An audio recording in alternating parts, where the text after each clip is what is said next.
عمرك فكرت ازاي الساوند افكتس في افلام الرعب بتتعمل؟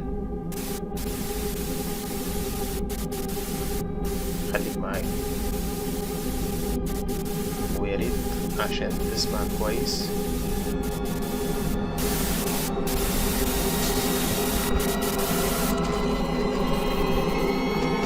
هات الهيدفون بتاعتك وتعالى معايا.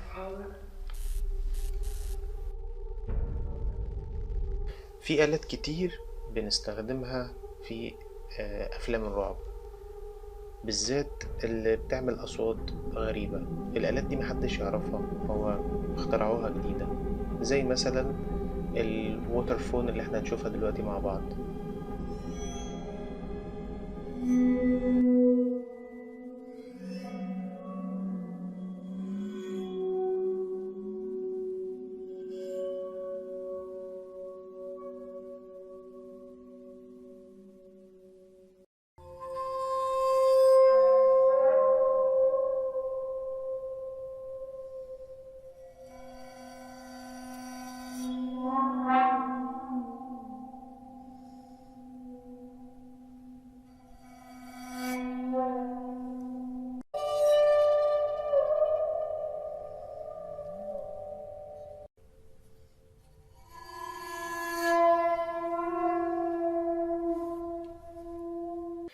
طيب زي ما احنا شايفين كده، هي قدامنا حاجة غريبة جدا، عبارة عن عواميد حديد كده، والكوز بتاع الكمانجا، الفايلن، وماسكها بالنص بحديد برضو، واللي تحت ده عبارة عن حديد برضو، وموجود كله مع بعضه. بس هتلاقي في الجزء اللي تحت ده هنا عندك، لما يجي يقلبها هتلاقي ان في جوه عبارة عن هوا.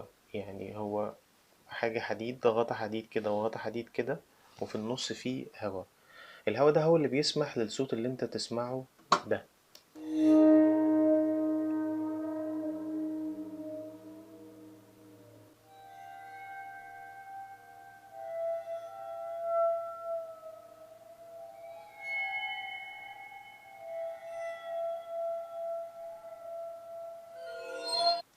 طيب هو لو انتوا لاحظتوا في الجزء اللي فات ده، لو لاحظتوا في الجزء اللي فات ده هتلاقوه ان هو بيعوج ايده يمين وشمال.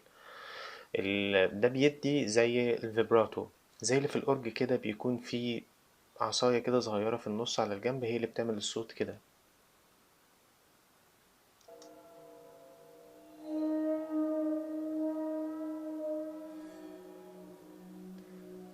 طبعا هو مش لازم بالظبط يطلع صوت معين، بس هو زي ما بيجرب وبتيجي معاه. يعني هو ملهاش تكنيك معين.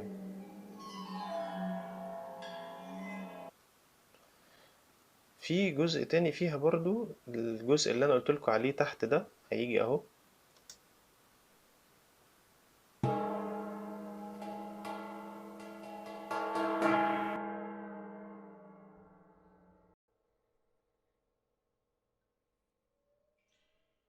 اللي جاي ده اكتر حاجة بتسمعوها في افلام الرعب. اسمعوا الصوت ده كده، بنفس الحاجة اللي هيمسكها دي، عبارة عن ستيك صغيرة بيكون محطوط فيها زي كورة، يا اما معدن يا اما سفنج يا اما بلاستيك.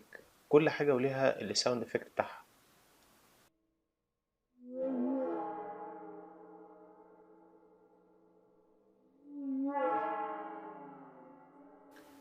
طيب نيجي عند آلة تانية خالص، كونج.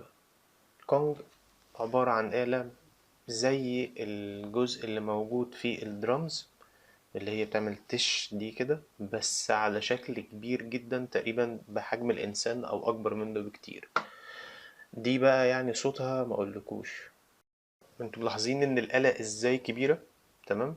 وهو ماسك في إيده خشبة كبيرة، ومحطوط فيها سفنج بكتلة معينة، وعايزكوا تشوفوا التكنيك اللي هو هيخبط بيه عليها إزاي.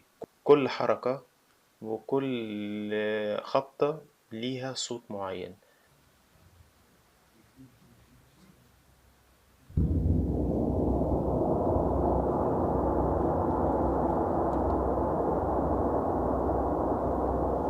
طبعا الصوت ممكن يستمر، يعني لحد ما لازم هو يوقفه بإيده. ان هيقعد كتير جدا.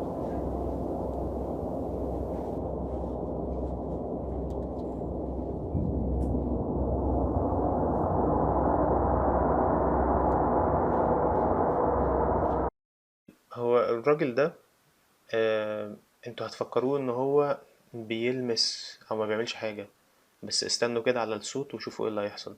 بعد كده الموضوع الساوند افكت ده مش محطوط، ده حقيقي. يعني في الاستوديو المكان اللي هو موجود فيه، لو انتوا بصيتوا هنا هتلاقيه هو معلق كذا ستيك بمقاسات مختلفة، كل حاجة وليها صوت. حتى هو هنا هيوريكوا ازاي الصوت بيطلع من اقل حاجة.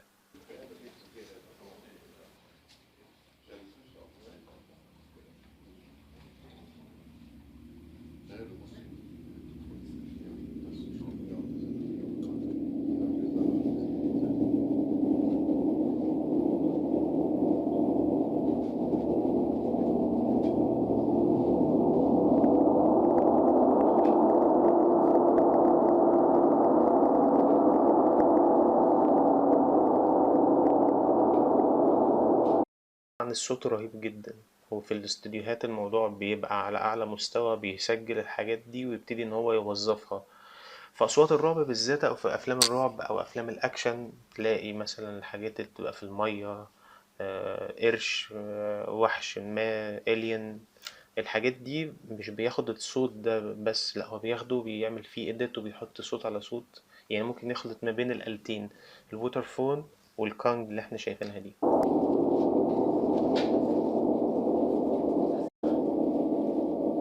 بص هيبتدي يمسك الآلة عشان الصوت يسكت. هتيجي بقى حاجة في ايده هايفة جدا. يعني بص هي قد ايه اصلا. نرجع الحتة دي كده شوية. بص الحتة قد ايه. يعني حاجة لا تذكر. انا عايز برضو ابينها لك شوية. قلم، استيكة قلم. يعني تخيل انت الموضوع. بص الصوت اللي هيطلع منها عامل ازاي.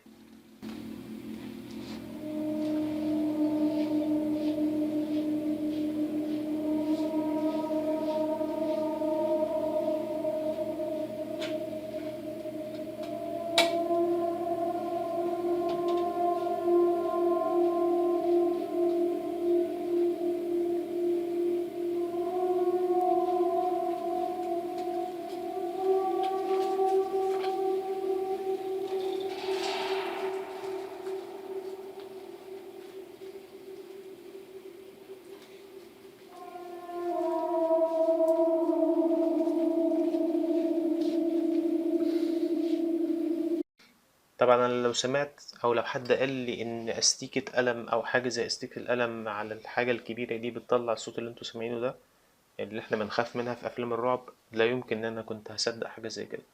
عشان كده بنقول ان معظم الشركات اللي هي انتاجها ضخم جدا في انتاج الافلام بتهتم بالتفاصيل الصغيرة جدا. يعني ممكن عشان يجيب صوت معين او يخترعوا صوت لوحش ما في فيلم ما رعب مثلا، يجيب الآلة دي كلها عشان ياخد منها الساوند افكت اللي انتوا سمعتوه ده، ويعمل له بقى ميكس مع آلة تانية مع صوت تاني مع سترينجز بصورة معينة بشكل معين، يطلع الصوت بتاع الفيلم. في آلة تانية مسمينها أو صاحبها مسميها. طبعا هو هنا بالكيبورد بيبتدي إن هو يسجل ساوند افكت على الكيبورد عنده. تمام. وشايف المشهد ماشي ازاي، ويبتدي إن هو يحط الساوند افكتس أو الميوزك. دي آلة تانية برضو بتساهم بشكل كبير في معظم أفلام الرعب.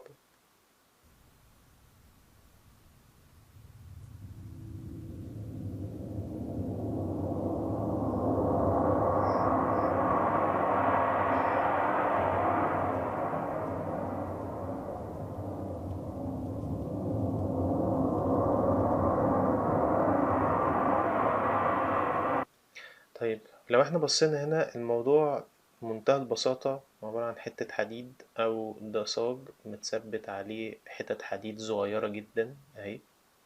في إيديها الستيك، وفيها زي سفنجة أو فرو، وجنبيها ستيكس وحاجات تحت كتير هنا. حتى هنلاقي برضو الكوس بتاع الفاينل كل حاجة من دول بيبقى ليها ساوند افكت معين.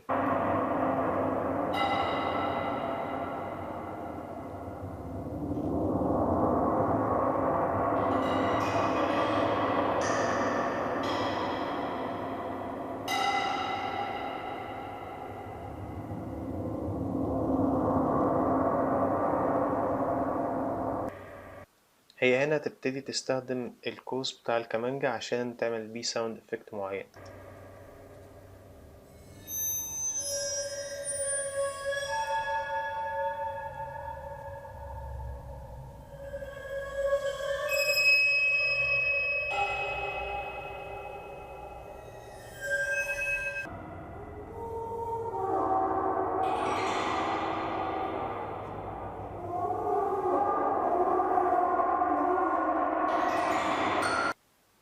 ده جزء صغير جدا من آلات موجودة كتير جدا، أصحابها بيخترعوها عشان يعملوا بيها أصوات أو ساوند افكتس. ساوند افكتس برضو عالم كبير جدا جدا زي الساوند تراكس بتاعت الأفلام.